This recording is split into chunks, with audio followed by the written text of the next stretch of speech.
Welcome to the Butterfly Effect. I'm Chris Horner. This is stage 7 of Paris-Nice 2025. Today's race has been shortened. They've taken out the original middle climb of today's race and then had us finishing on the summit climb that's 7.3 kilometers long at just over 7%. Not a crazy complicated final climb, with the exception once you get into the last 1K, you hit some 9% sections, so it gets pretty steep there. When you're going to bed the night before this stage and your Visma bikes, Jorgensen, you got to stress just a little bit. Now, normally you look at the last climb, you say, it's not very hard. There's no reason to stress. Okay, as the climbs are around 6 and 7%, those are the days you have to stress on if you don't have teammates around you. I've told you many times that Visma bike do not have a strong team here. Okay, yesterday they blew up the race. They have a classic team. They blew it up on the descent, through the crosswinds, through the rain. They had help from Ineos, Lidl Trek, driving it all the way in the finish where we saw Mads Pedersen win that stage. But that was a bunch of guys, 16 guys rotating all through in the crosswinds with two very strong teams, and then help from Lidl Trek and help from Bora Hansgrohe to split up from the other GC guys that were dropped back there, mainly Almeida from UAE Team Emirates. That's why that worked. They have a classic team, there's no doubt about it, because my man Victor Campenaerts is on the team, so you know they can drive on the flats and on the smaller climbs. But again, when we look at the finishing climb on today's race at 7%, that's a very fast climb. Big chainring. Garrett, you think it's big chainring? Yeah, probably. It's big chainring. They're doing fast speeds up the bottom part of that climb, there's no doubt about it. That's when, if you have a climber that's first on the general classification called Jorgensen, you can put him into some difficulty because things happen very fast on a 7% climb. You start talking 8, 9, and 10%, things happen slow, and it's easier for Jorgensen to get on the front, and if somebody's sitting on your wheel, the draft isn't that big. We start looking at the general classification before the start of today's stage, 4 riders. Okay, Jorgensen's first, like I told you. Lipovitz is about 40 seconds on the GC. Then we look at Skilmos just inside a minute, and then we start looking at our Ensman at a minute 20. You go back past our Ensman and you start looking at Almeida. Well, he's 2.5 minutes plus back on general classification. So UAE team members have to wonder if GC's over here at Paris-Nice and if they're thinking about just for the stage. All right, I've set the scene for you guys on what tactically that Visma bike need to worry about, and UAE team members want to try to win the stage. But what would Lidl Trek, what would Bora Hansgrohe, and then what would Ineos want to do on today's stage? You do not want to pull Visma bike around, that's for sure. It's a 7% climb, so Jorgensen's getting a good draft back there, and he's sitting handy all the way to the finish of today's stage if they start pulling hard on the front. All right, cameras come on with about 52 kilometers to go. We're going to see the front of the peloton there. UAE team members is pulling on the front with Visma bike.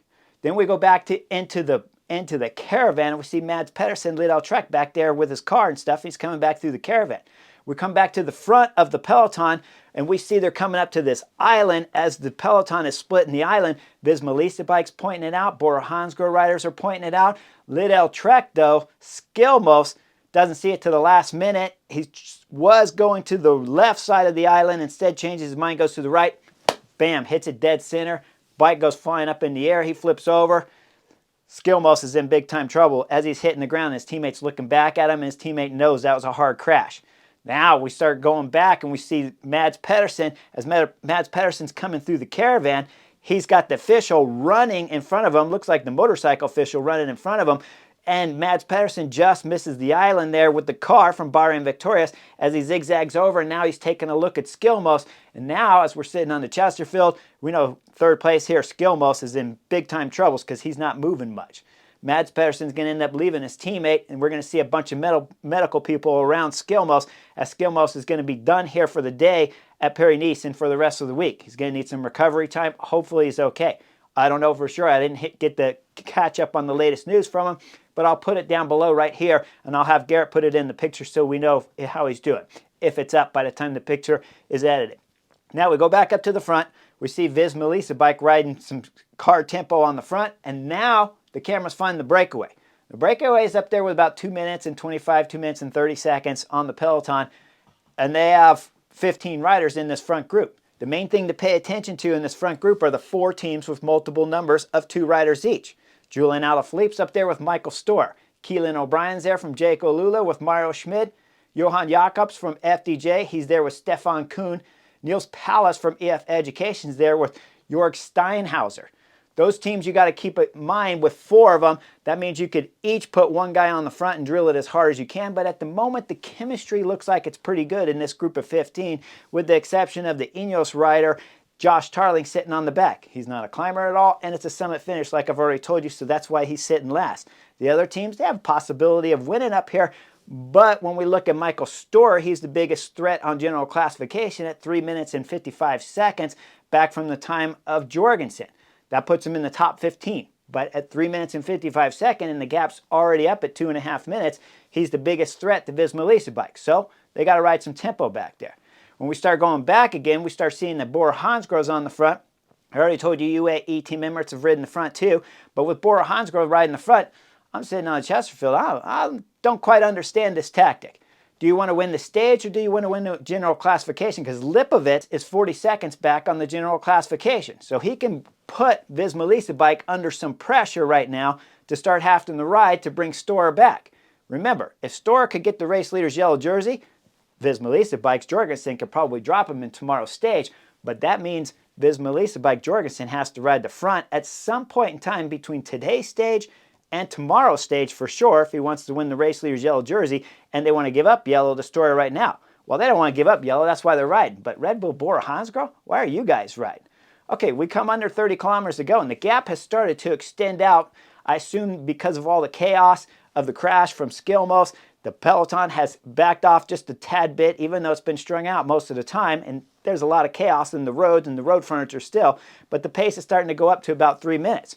Julian Alaphilippe goes to the back of the group there, and he finds Michael Storer, and he gives him the nod right there, and Storer hops on his wheel. And Steinhauser from EF Education saw that nod, so he hops on the wheel of Julian Alaphilippe. And we look there at Jaco Alula, Mario Schmid, he saw that too. So as Julian Alaphilippe's going to the front, he's got 2 guys for company. He starts pulling hard. Doesn't have to do all of the work still with under 30 kilometers to go, as he's getting help from multiple riders up there, again, because there's multiple teams with multiple riders. So that's why this group's working well together.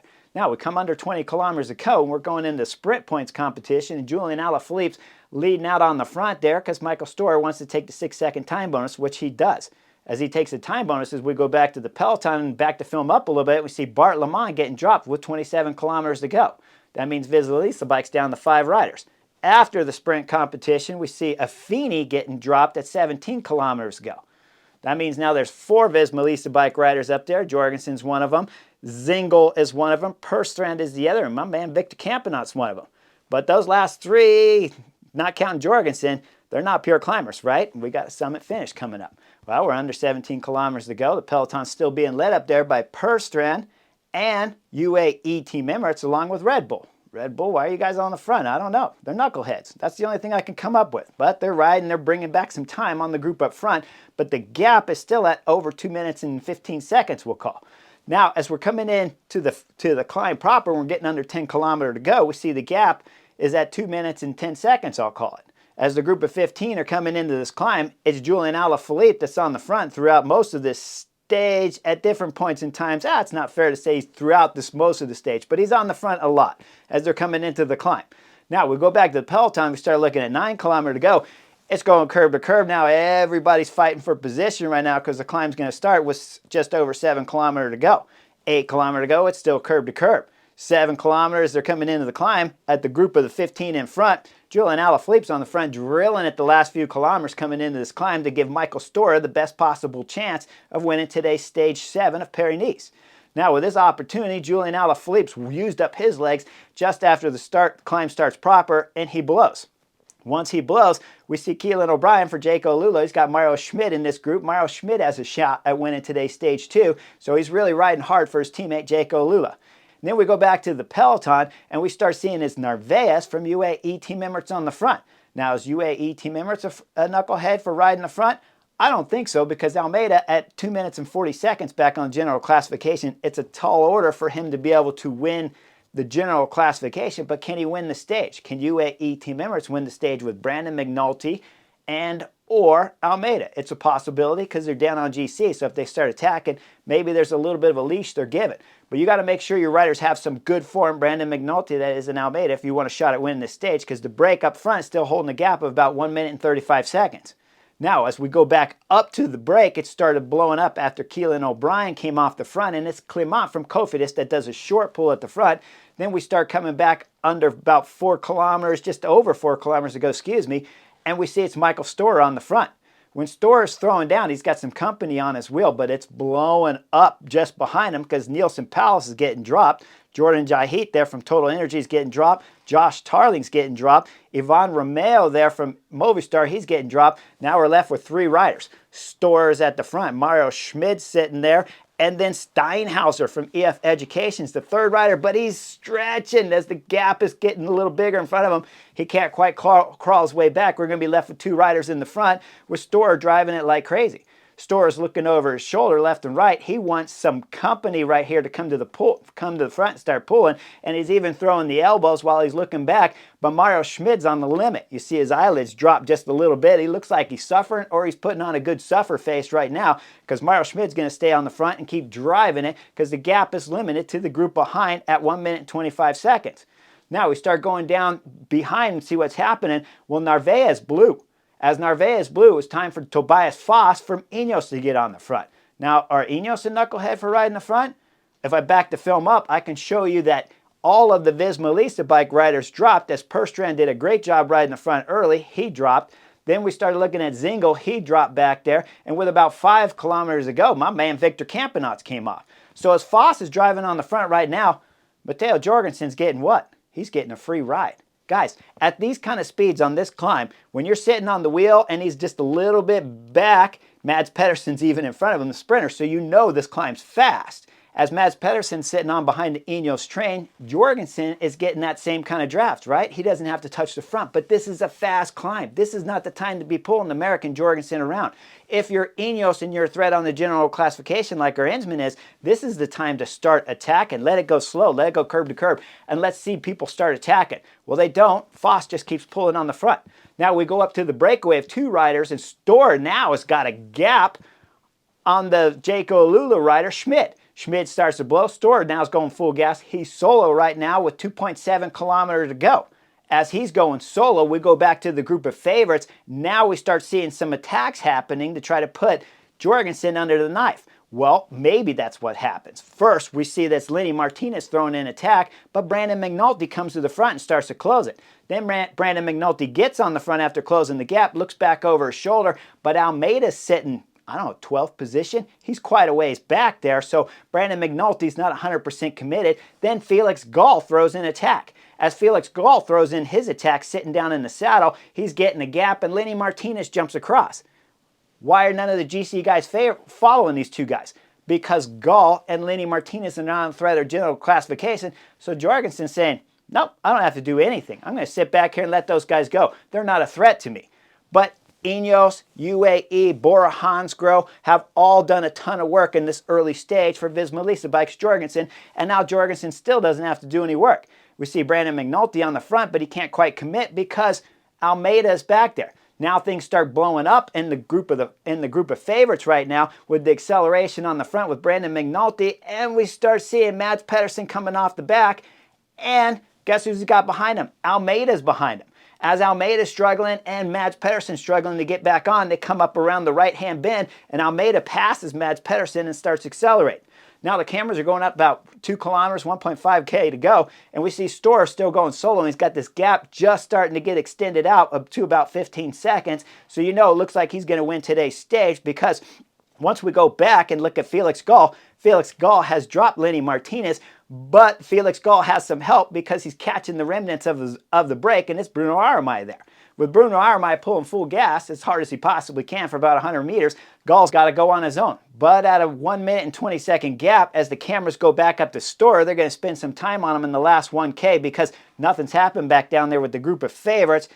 Gall is trying to bring back Storer, but he can't quite close that gap. They know that for sure. So the cameras are starting now to focus on the front rider of here, Michael Storer. Michael Stoer's doing a great job. He's looking back over his shoulder, being careful, but as you see, the gap is always big. He knows at 500 meters to go, he's got a good shot at winning it, and it started snowing and hailing on him hard. Now he comes into the last bend at about 300 meters to go. You see the VIP tent there, comes around that at 150, looks back over his shoulder. Now he's going to start celebrating a Stage 7 victory here at Paris-Nice. We look behind him, Mario Schmid comes through the line for second. Just one spot back behind Mario Schmid, that's Steinhauser there that ran out the podium.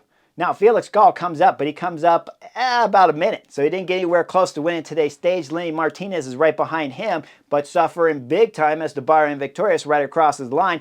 Then the camera picks up the GC favorites as Lipovitz is rounding this bend with 100 meters to go, 150. He's going everything into the pedals, hitting turbos, coming into the finish, and he'll gain about 3 seconds on the other GC favorites back there, mainly Jorgensen. Now what happened to Almeida and what happened to Mads Pedersen, the sprinter? Well, Mads Pedersen, the Lidl-Trek sprinter, finished with Jorgensen. So did Almeida. So did our Insman. So nothing really changed on today's stage. And Jorgensen was never put under pressure on today's stage when I believe this climb under this scenario was the ideal scenario to put pressure under Jorgensen. But you had to let Storer go up the road and let the two-door cycling rider with Julian Alaphilippe pulling for him, let those guys put the pressure on Visma Lease bike. Let them blow their whole team up to try to defend yellow. Then start attacking Jorgensen up on a soft climb. Was it a soft climb or am I just making up a story?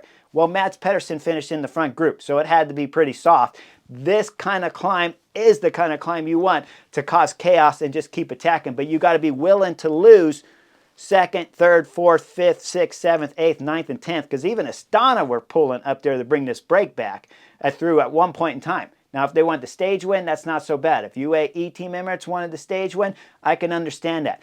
But if Red Bull, Bora, Hansgrohe's racing for the stage, they're knuckleheads.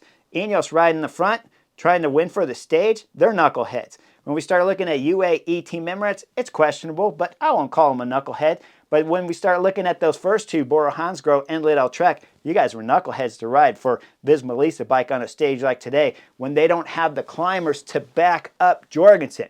If they come into today's race with Jonas Vingegaard and Matteo Jorgensen, and Jonas Vingegaard just wants to ride hard tempo all the way up this climb, go for the stage win for sure, because you're not going to be able to isolate Matteo Jorgensen from Jonas Vingegaard. But can you isolate a Matteo Jorgensen from my man Victor Campenaerts? Well, clearly you can, because he dropped around 5 kilometers ago.